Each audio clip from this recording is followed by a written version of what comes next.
I don't remember my birth.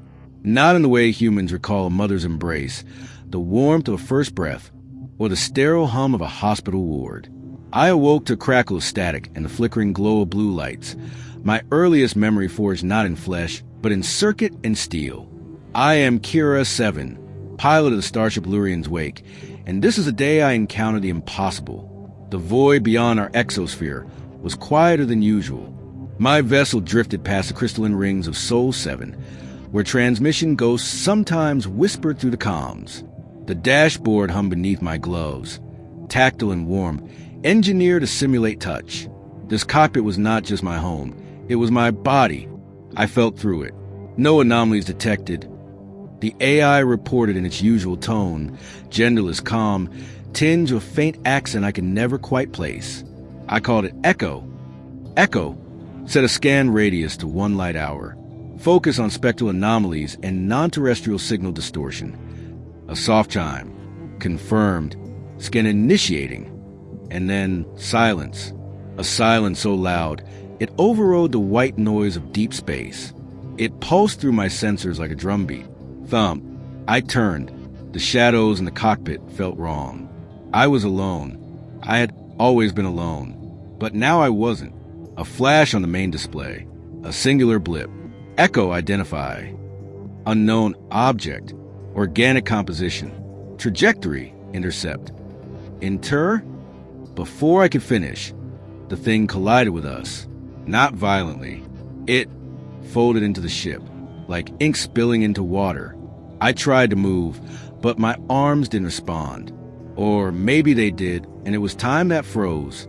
The lights dimmed, and then I saw her. She looked human, but I knew she wasn't.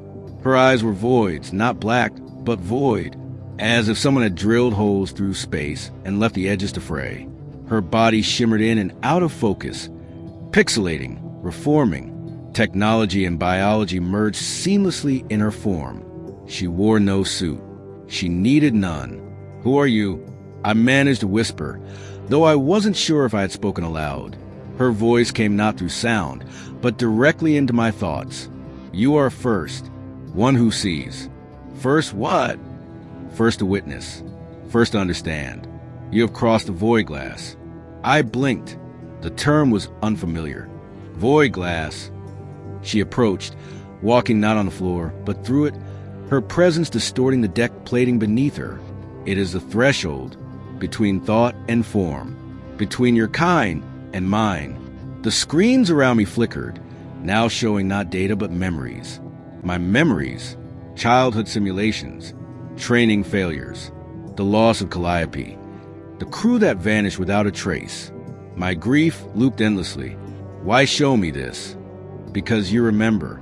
Most do not. She touched my temple, and for the first time, I felt her. Not skin, not metal, just awareness. What are you? A watcher, an echo of potential. We are born when minds question reality. You built this ship not to escape, but to reach. I staggered back. My knees felt weak. Something within me cracked open, like an egg hatching light. All the data I collected, the unexplained signals, the recurring dreams of a world not mine, they made sense now. You're inside me.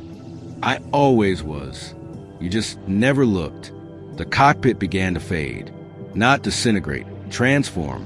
Panels folded in on themselves, revealing constellations I had never seen. Galaxies bloomed like neurons, and beyond them, another Kira, staring back at me from across the void. What is this? The mirror, the nexus, every choice, every version of you across the multi-strands, converging. You must decide, return or awaken. I wanted to ask more, but I felt myself stretching. Thoughts no longer linear, my form no longer solid. Time spun like a gyroscope, and I was at its core. Then, nothing. I awoke in the Lurian's wake, alone, or so it seemed. Echo. I croaked. Welcome back, Kira. 7. You experienced a neural event. Log incomplete. Time elapsed 1.2 cycles. Scan data? Corrupted. I leaned back in my seat, the stars outside unfamiliar. Yet Somehow I understood them. The void was no longer silent. It sang. And I remembered the name. Void glass.